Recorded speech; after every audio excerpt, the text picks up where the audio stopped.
world ain't what it seems, is it, Gunny? No, sir. You keep that in mind.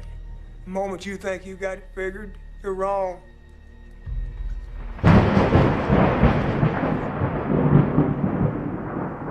Warning. The information I'm about to discuss is not popular theology.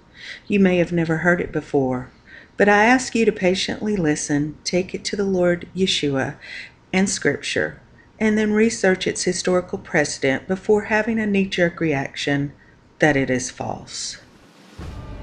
Hey tubers, the idea that we have to hurry up, rebuild the temple, then there are abominations so that sacrifices can be ceased. Everybody is ignoring the plain and simple fact that the sacrifices have ceased now for 2,000 years.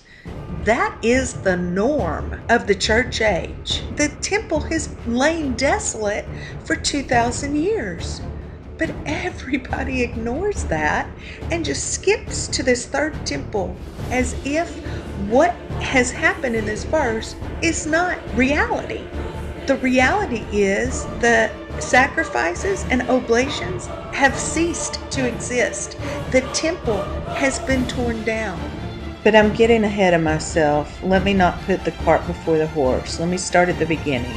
Okay, so I can properly talk about the kingdom, the 13th kingdom, and how Satan has hijacked the terms and concepts of biblical nature, specifically Israel through Zionism.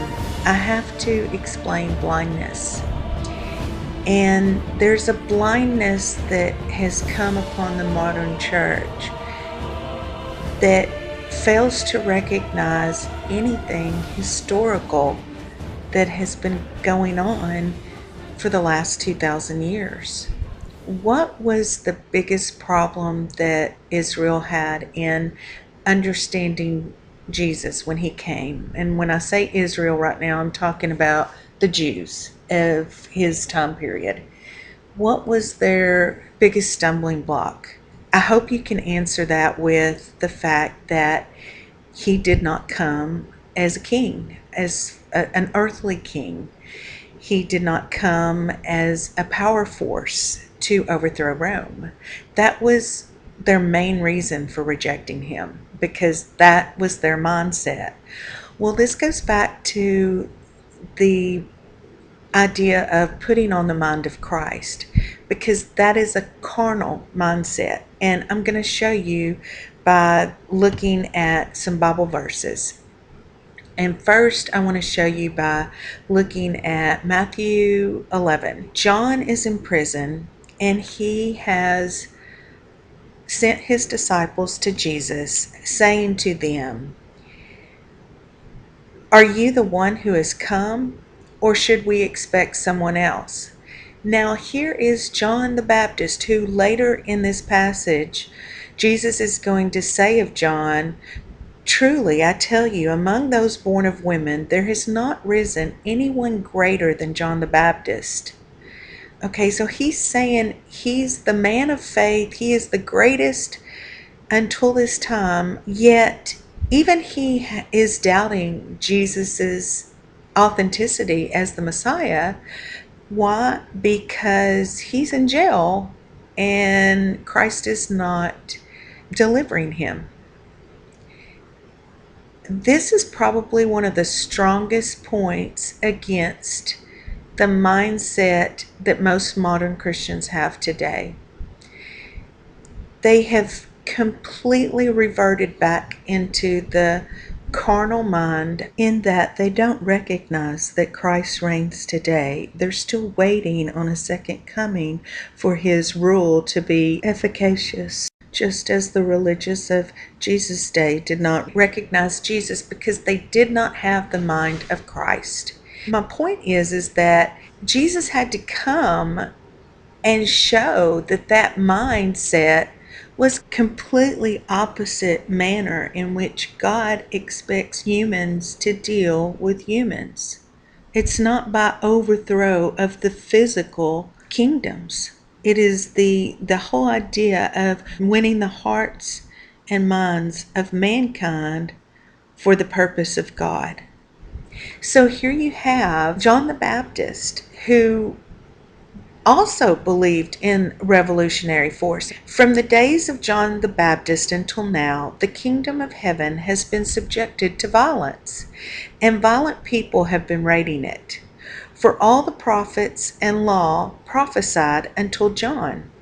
And if you are willing to accept it, he is the Elijah who was to come.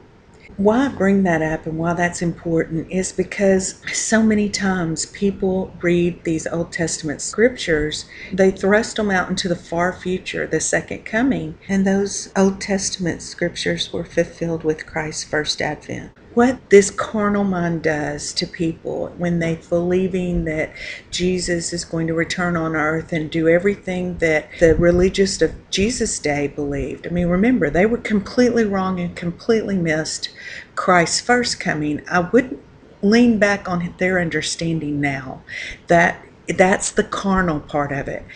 The mind of Christ knows that what Jesus did was complete. And he is ruling and reigning right now. And we are part of that. That's the really good and exciting news, is that we are his hands and feet on earth. We are in the position of putting his enemies under his feet. But we do it through love, and we do it in a different way. We're loving our enemies. It's a whole different backwards design of how you would be victorious. And Jesus' entire ministry was defining in how we achieve victory. And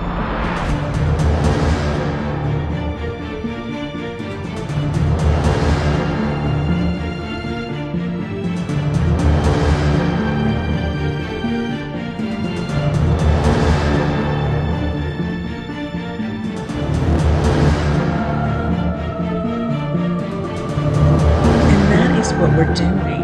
Anyway, my point is that first, before we go looking to put all these Old Testament prophecies into the end time or the second coming, make sure it hasn't already been fulfilled. There's a lot of things that have been fulfilled, and you can find them so easily. Okay, so let me move on from here. So that carnal mind believing that Christ has to come back and forcefully or violently overthrow the world is exactly the wrong mentality. And what's going on, if I can read Matthew 11 again, and from the days of John the Baptist until now, the kingdom of heaven suffereth violence, and the violent take it by force. And that take it by force word that is used for that phrase is the harpazo word. So I thought that was interesting. I'm not going to get off on that right now, but for all the prophets and the law prophesied until John. I hope you hear that in the next verse. He's saying all the prophets led to me in the first coming. Okay, so I just want to make that point because it's so very important to understand this next idea about the coming kingdom. And what Satan has done is infiltrated the churches so that they follow Israel after the flesh.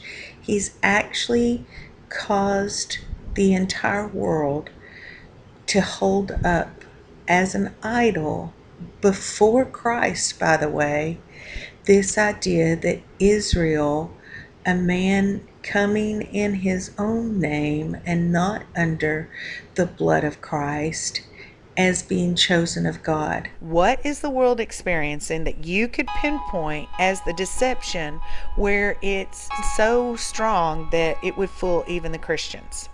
How do you think Satan would go about selling it? Here's how I think he would.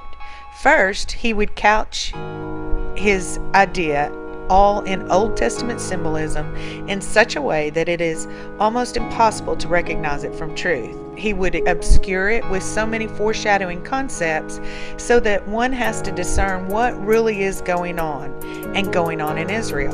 First off, the Zionist movement is a secular political movement that has nothing to do with the people being called to regather in their homeland so that they can follow Yahweh.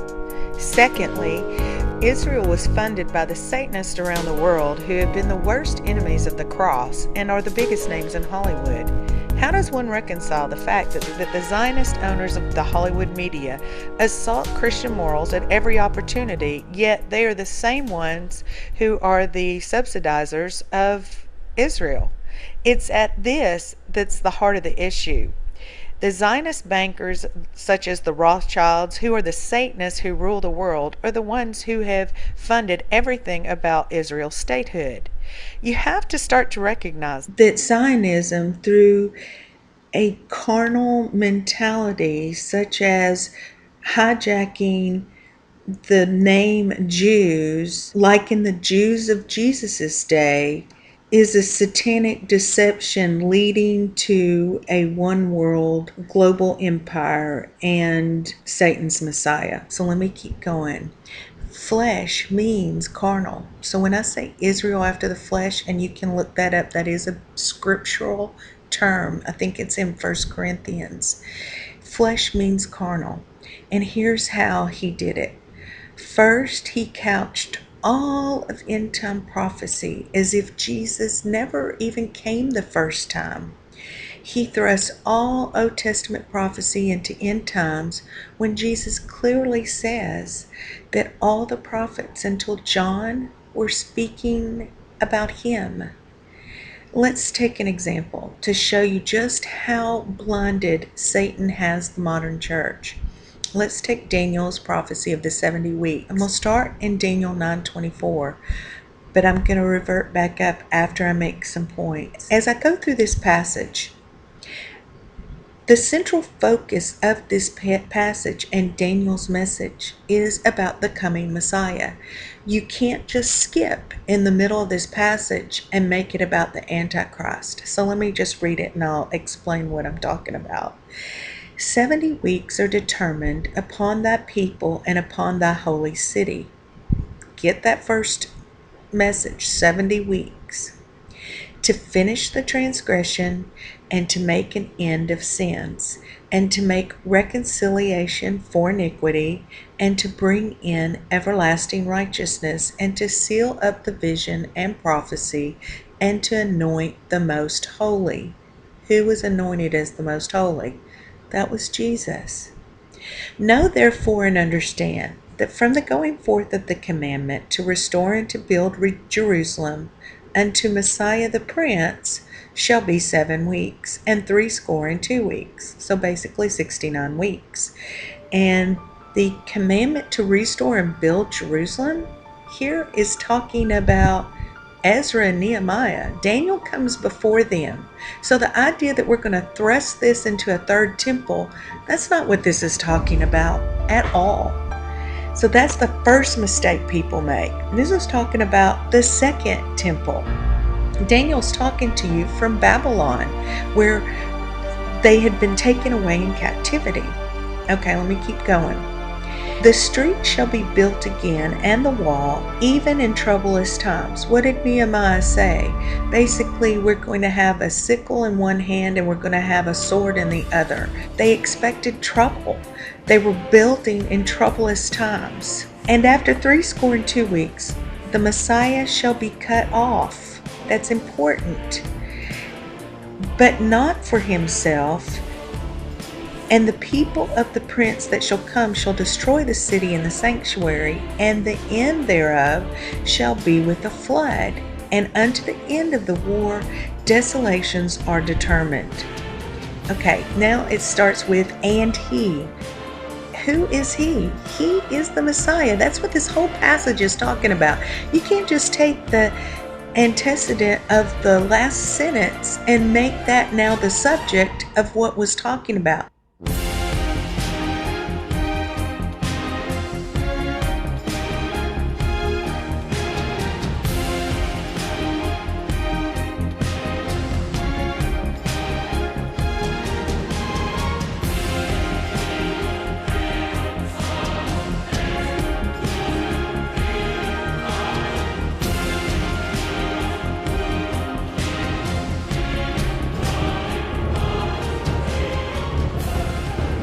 And he, the Messiah, shall confirm the covenant with many for 1 week. 1 week. Confirming the covenant with many. Who? The covenant, God's covenant, with the world, with creation. He's going to confirm it with many for 1 week. I believe the many for 1 week are his disciples. For that week, he is going to be cut off in the midst of the week.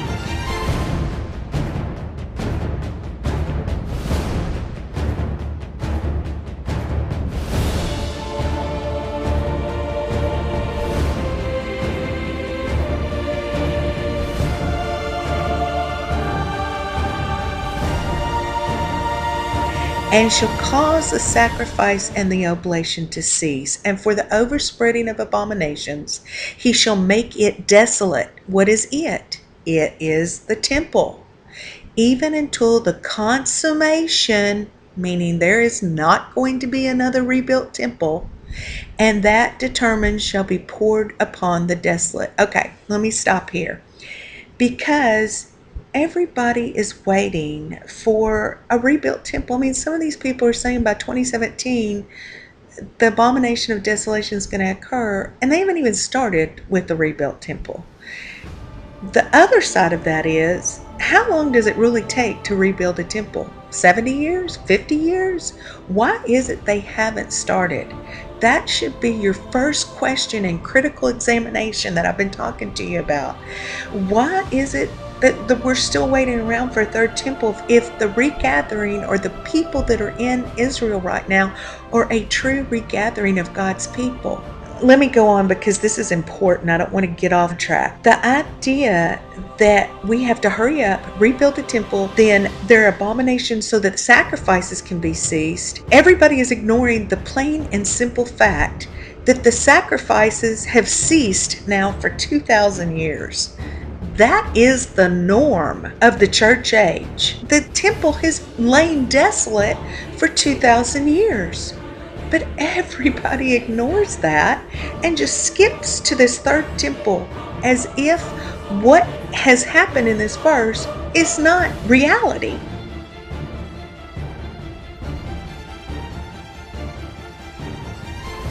The reality is the sacrifices and oblations have ceased to exist. The temple has been torn down. I believe, and this could be wrong, but this is what I believe. I believe the abomination that makes desolate, that pollutes the sanctuary, was the Sanhedrin High Council convicting the perfect Son of God in the dead of night at an exceedingly illegal trial, as if they sat upon the throne of God, under the name of God, declaring the Son of God a blasphemer. What is more of an abomination than that? It was that act that made the temple desolate, both in Christ's body and later upon their stone temple. And it is that act today that continues to be the abomination that makes desolate the temple when unbelievers sit upon the throne of God as if they were God and declare that Yeshua is not God, because the temple is our earthen vessels, our body. And to me, that is the worst thing that anybody could have done. That's the biggest abomination, is to convict the most perfect Son of God, who is completely spotless and unblemished, as if he was some kind of man of sin, as if he was a blasphemer. To me, that was the abomination of desolation. So let me keep going, because let's go back to the beginning of the chapter, and what it says is, in the first year of his reign, I, Daniel, understood by books the numbers of the years, whereof the word of the Lord came to Jeremiah the prophet, that he would accomplish 70 years in the desolations of Jerusalem. When was the desolation of Jerusalem completed? 70 AD. As Daniel said, it would take 70 years, basically from the time the Messiah was born, and if you believe it was in 3 BC, the desolations began in 67 AD. So exactly 70 years. Now that you know what Christ's kingdom is today, I'm going to move on to show you how Satan is building up to counterfeit this kingdom as his own. Thanks for listening.